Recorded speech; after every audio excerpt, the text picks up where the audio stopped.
गौतमचे लग्न रश्मीसोबत झाले होते. आज त्यांची फर्स्ट नाईट होती. फुलांनी सजलेल्या पलंगावर बसलेली रश्मी खूपच सुंदर दिसत होती. गौतम तिच्या जवळ गेला आणि पलंगावर बसला. त्याने रश्मीचे हात आपल्या हातात घेतले. गौतमने असं करताच रश्मीने आपला हात मागे घेतला. गौतमने पुन्हा तिचा हात धरला आणि तिला मिठीत घेण्याचा प्रयत्न केला. पण रश्मी आपलं डोकं खाली झुकवून बसली. गौतम म्हणाला, ओहो, लाजलीस? पण तुझ्या या अदेने मला अजून वेड लावले. रश्मी, आता लाजणे सोडून माझ्या मिठीत ये आणि सगळं विसरून जा. रश्मी म्हणाली, हो ते. गौतम म्हणाला, अरे काय झाले? मोकळेपणाने बोल, जे बोलायचं आहे. गौतमच्या आग्रहावर रश्मीने जे सांगितलं ते त्याला खूपच विचित्र वाटलं. गौतम म्हणाला, हे कसं काय मागणे केलेस तू? सुहागरात सगळ्यांनाच हवीहवीशी वाटते. रश्मी म्हणाली, हो ना, वाटते तर सगळ्यांनाच. पण मी लग्नाआधीच तुमच्या दीर्घायुष्यासाठी आणि आपले प्रेम अधिकाधिक वाढावं म्हणून ही मन्नत मागितली होती. मन्नत मागताना असं सांगितले होते की लग्नानंतर 1 महिन्यानेच मी माझ्या पतीसोबत मनमोकळेपणाने प्रेम करेन. 1 महिन्यासाठी आपण या खोलीत राहू, पण एकमेकांना स्पर्श करणार नाही. गौतम म्हणाला, चालेल, तू माझ्या दीर्घायुष्य आणि आपल्यातील प्रेमासाठी मन्नत मागितली आहेस, तर मी तुझ्या शब्दाचा आदर ठेवतो. दोघांच्या लग्नाला 3 दिवस झाले होते. गौतम कॅलेंडरमधील दिवसच मोजत होता. एका सकाळी जेव्हा गौतम दाढी करत होता तेव्हा दारावर टकटक झाली. गौतम म्हणाला, रश्मी, रश्मी दूधवाला असणार, जरा दूध घेऊन ये. रश्मीने दार उघडले. दारात दूधवाला होता. रश्मीने दुधाचे भांडे दूधवाल्याच्या पुढे असे ठेवले की तिचा हात दूधवाल्याच्या हाताला लागला. दूधवाल्याने आपला हात मागे घ्यायचा प्रयत्न केला, पण रश्मीने जाणीवपूर्वक आपला हात दूधवाल्याच्या हाताला घासायला सुरुवात केली. दूधवाला मनात म्हणाला, अरे मालकीण, हे काय करत आहेत? 3 दिवसांपूर्वीच तर यांचे लग्न झालंय. रश्मी म्हणाली, काय झाले भैया? काय विचार करताय? दूधवाला म्हणाला, काही नाही मालकीण. हे म्हणताच तो गडबडून निघून गेला. रश्मीने त्याच्याकडे बघत एक डोळा मारला. रश्मीच्या या वागण्यामुळे त्याला मोठा धक्का बसला आणि तो संपूर्ण रस्त्यात विचार करत राहिला की गौतमजींचे लग्न चुकीच्या मुलीशी झाले. सर्वात पहा, 2च दिवस झाले लग्नाला आणि ती परक्या पुरुषाला केवळ स्पर्शच करत नाहीये, तर डोळाही मारते आहे. छी छी, घोर कलियुग आले आहे. एके दिवशी जेव्हा गौतम ऑफिसला गेला होता तेव्हा कपडे घ्यायला धोबी घरी आला. धोबी म्हणाला, मालकीण, तुम्ही कपडे काढून ठेवले आहेत ना? कपडे काढून रश्मीने अशी काही अदा केली की धोबी रमणलाल ओशाडून गेला. धोबी कपडे घेऊन निघून जात असताना रश्मीने त्याच्याकडे बघत पुन्हा डोळा मारला. रमणलालच्या मनातही तेच विचार चालू झाले जे दूधवाल्या पंकजच्या मनात होते. रश्मीचे हे वागणं हळूहळू मोहल्ल्यात चर्चा करण्याचा विषय बनले होते. एका दिवशी जेव्हा गौतम ऑफिसहून घरी परतला तेव्हा सोसायटीच्या गेटवर उभ्या गार्डने त्याला थांबवले. गार्ड म्हणाला, रामराम साहेब. गौतम म्हणतो, रामराम भाऊ, रामरामजी. गार्ड म्हणतो, साहेब, मला तुम्हाला काही सांगायचे होते. गौतम म्हणतो, तुला परत पैसे हवे आहेत का? गार्ड म्हणतो, अरे नाही साहेब, ही वेगळी गोष्ट आहे. त्याच्यानंतर गार्डने गौतमला जे काही सांगितले ते ऐकून गौतमचा पारा 7व्या आकाशावर पोहोचला. गौतम म्हणाला, तू वेडा तर नाही झाला आहेस ना? तुला माहीत आहे का तू माझ्या पत्नीबद्दल काय बोलतो आहेस? गार्ड म्हणाला, साहेब, मी खोटं बोलत नाहीये. तुम्ही ऑफिसला गेल्यावर मॅडम रोज मला बोलावतात. कधी माझा हात धरतात तर कधी डोळा मारतात. गौतम म्हणाला, ऐक, तुझी मर्यादा ओलांडू नकोस, नाहीतर मी सोसायटीत तुझी तक्रार करीन आणि तुझी नोकरी जाईल. हे बोलून गौतम तिथून निघून गेला. पण काही दिवसांनी जेव्हा दूधवाला आणि धोब्यानेही त्याच गोष्टी सांगितल्या तेव्हा गौतम विचारात पडला. गौतम मनात म्हणाला, हे सगळे लोक रश्मीबद्दल अशा गोष्टी का बोलत आहेत? तिने तर मला सांगितले होते की तिने मन्नत मागितली आहे, मला स्पर्श करण्याचाही नकार दिला आणि परक्या पुरुषांना ती डोळा मारते. माझ्या गैरहजेरीत त्यांना घरी बोलावते. नाही नाही, असं होऊ शकत नाही. लोक खोटं बोलत असतील, पण सगळे लोक खोटं का बोलतील? काय करू मी? रश्मीशी बोलू का? नाही नाही, तिला वाईट वाटले तर? गौतम रश्मीवर प्रेम करतो म्हणून त्याने लोकांच्या बोलण्याकडे दुर्लक्ष केले. पण त्याने एक गोष्ट जाणवली की रश्मी कोणाशी तरी फोनवर तासनतास बोलत राहायची. एकदा जेव्हा त्याने तिला विचारले की ती कोणाशी बोलत आहे तेव्हा तिने उत्तर दिले, इथे फोनवर बोलण्यातही काही बंदी आहे का? गौतम म्हणाला, बंदी?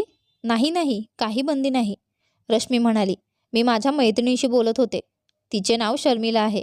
आम्ही बेस्ट फ्रेंड्स आहोत. पण माझे लग्न इथे दिल्लीमध्ये झाले आणि ती लग्न करून दुबईला गेली. आता आमचे भेटणे फारसे शक्य नाही, म्हणून आम्ही फोनवर बोलतो. तुम्हाला विश्वास नाही आहे का? तर हे घ्या फोन आणि माझ्या मैत्रिणीशी बोला. हे म्हणत रश्मीने फोन गौतमकडे दिला. गौतमने आपले डोके झुकवून रश्मीचे म्हणणे मान्य केले. त्याच्या मनात खूप दुःख होत होते की त्याने आपल्या पत्नीवर संशय घेतला. गौतम म्हणाला, मला काय होतंय? मी माझ्या पत्नीवर संशय घेतोय. त्या पत्नीवर जिने माझ्या दीर्घायुष्यासाठी मन्नत मागितली आहे. मी खूप वाईट माणूस आहे, फारच वाईट. ती बिचारी सगळं सोडून माझ्याकडे आली आहे आणि मी तिच्यासोबत असं वागतोय, तिच्यावर संशय घेतोय. त्याने आपल्या पत्नीची माफी मागितली. एके रात्रीची गोष्ट आहे. गौतम गाढ झोपेत होता. तेव्हा रश्मी पलंगावरून उठून दुसऱ्या खोलीत जाऊन फोनवर बोलू लागली. रश्मी म्हणत होती, निरंजन, मी माझ्या सगळ्या हरकतींनी प्रयत्न करते की माझा नवरा गौतम मला सोडून देईल, पण तो तर फेविकॉलसारखा मला चिकटून राहिलाय. निरंजन, मी तुझ्याशिवाय जगू शकत नाही. काहीतरी उपाय शोध आणि मला या नरकातून बाहेर काढ. मला गौतमसोबत अजिबात राहायचे नाही, एक दिवसही नाही, एक क्षणही नाही. रश्मीला माहीत नव्हते की त्या दिवशी तिच्या सगळ्या गोष्टी गौतमने ऐकल्या आहेत. जेव्हा ती बोलणं संपवून परत पलंगावर आली तेव्हा गौतम जागा होता. रश्मी म्हणाली, अरे तुम्ही झोपले नाही का? गौतम म्हणाला, झोपलो होतो मी आजपर्यंत, म्हणून तर मला काहीच कळत नव्हते. रश्मी म्हणाली, हे तुम्ही काय बोलताय? काय कळत नव्हते? गौतम म्हणाला, हेच की मी फेविकॉलसारखा तुला चिकटून राहिलो आहे आणि तू इथे नरकात राहत आहेस. रश्मी म्हणाली, हे हे सगळं तुम्ही काय बोलताय? मला काहीच कळत नाहीये. गौतम म्हणाला, रश्मी आता तरी खरं सांग, हा निरंजन कोण आहे ज्याच्याशी तू मध्यरात्री बोलत होतीस? खरं खरं सांग रश्मी, मी तुला काहीच म्हणणार नाही.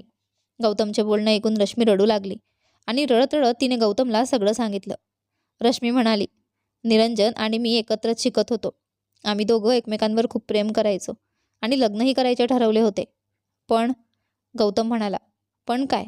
रश्मी म्हणाली, मी ही गोष्ट माझ्या आईवडिलांना सांगितली तर ते खूपच चिडले आणि जातीबाह्य लग्नाला सरळ नकार दिला. रश्मी आणि निरंजनच्या प्रेमाबद्दल कळाल्यावर तिच्या आईवडिलांनी तिला घरातच बंद करून ठेवले आणि त्यांच्या जातीमध्येच मुलगा शोधायला लागले. नंतर तिचे गौतमसोबत जबरदस्तीने लग्न लावून दिले. रश्मी म्हणाली, लग्नानंतर मधुचंद्राला मी मला खोटं सांगितले होते की मी मन्नत मागितली आहे. मला फक्त हवे होते की तू माझ्यापासून दूर राहावं. इतकंच नाही तर मी हेही ठरवले होते की तू मला घरातून हकलून देशील. म्हणूनच मी दूधवाला, धोबी आणि वॉचमनसोबत तशा प्रकारे वागायला लागले. गौतम म्हणाला, रश्मी, तुला आधीच मला ही गोष्ट सांगायला हवी होती. रश्मी म्हणाली, मी सांगायचे ठरवले होते, पण तू मला इतकं प्रेम करत होतास की मला तुझ्याशी काही बोलायची हिंमत झाली नाही. गौतम म्हणाला, रश्मी, काळजी करू नकोस, मी निरंजनशी तुझे लग्न लावून देईल. रश्मीला हवी तीच गोष्ट होती, पण दुसऱ्या दिवशी रश्मीसोबत असं काहीतरी घडले ज्यामुळे सगळं बदललं. त्या दिवशी रश्मी निरंजनला फोन करून ही आनंदाची बातमी सांगत होती तेव्हा तिच्या घरातील झुंबर तुटून तिच्या अंगावर पडले. रश्मी रक्ताच्या थारोळ्यात पडली. गौतमने रश्मीची अशी अवस्था पाहून तिला लगेच रुग्णालयात नेले. डॉक्टर म्हणाले, तुमच्या पत्नीचे खूप रक्त गेले आहे, त्यांना ICUमध्ये ॲडमिट करावं लागेल. रक्त खूप गळाल्यामुळे डॉक्टरांनी तिला रक्त चढवले आणि ते रक्त गौतमनेच दिले होते. संपूर्ण एका महिन्यासाठी रश्मी रुग्णालयात होती. या काळात गौतमने एखाद्या लहान मुलासारखे तिचे सर्व लक्ष ठेवून घेतले. तिला वेळेवर औषधं देणं, खायला प्यायला देणे, ती झोपेपर्यंत तिच्या उशाशी बसून राहणे. गौतमने तिच्यासाठी सगळं केले. एका महिन्यानंतर जेव्हा ती पूर्णपणे बरी होऊन घरी आली तेव्हा गौतम म्हणाला, रश्मी, आता तू पूर्ण बरी झाली आहेस, पण अजून काही दिवस आराम कर. त्यानंतर तुला कधीही निरंजनकडे जायचे असेल तर मला सांग, मी तुला सोडून देईल. गौतमचे हे बोलणे ऐकून रश्मीच्या डोळ्यात पाणी आले. रश्मी म्हणाली, गौतम, तू मला सोडून देशील एका परक्या पुरुषाकडे? गौरव म्हणाला, परका? तू निरंजनवर प्रेम करतेस ना? रश्मी म्हणाली, करायचे. ते माझा भूतकाळ आहे, पण तू माझं भविष्य आहेस. मी तुझ्यासोबत 7 फेरे घेतले आहेत. माझी चूक झाली हे मान्य आहे, पण मी खात्रीने सांगू शकते की तुझ्यासारखे प्रेम मला कोणी करू शकत नाही. Gautam, I love you. I love you. Gautam, खरंच मी तुझ्यावर खूप प्रेम करते. माझ्या चुकांसाठी मला माफ कर आणि मला मिठी मार. गौतम रश्मीवर खूप प्रेम करायचा. जे प्रेम करतात ते समोरच्याच्या चुका मनाला लावून घेत नाहीत, तर त्या माफ करतात. गौतमने रश्मीला माफ केले आणि दोघांनी नव्या सुरुवातीने त्यांचे जीवन सुरू केले. आशा करते की तुम्हाला आमची कथा आवडली असेल. कथा आवडली असेल तर व्हिडिओला लाईक करा. तुम्ही चॅनलवर नवीन असाल तर सबस्क्राईब करा आणि हो, नोटिफिकेशन बेल दाबा जेणेकरून पुढील व्हिडिओची अपडेट तुम्हाला सर्वात आधी मिळेल. धन्यवाद.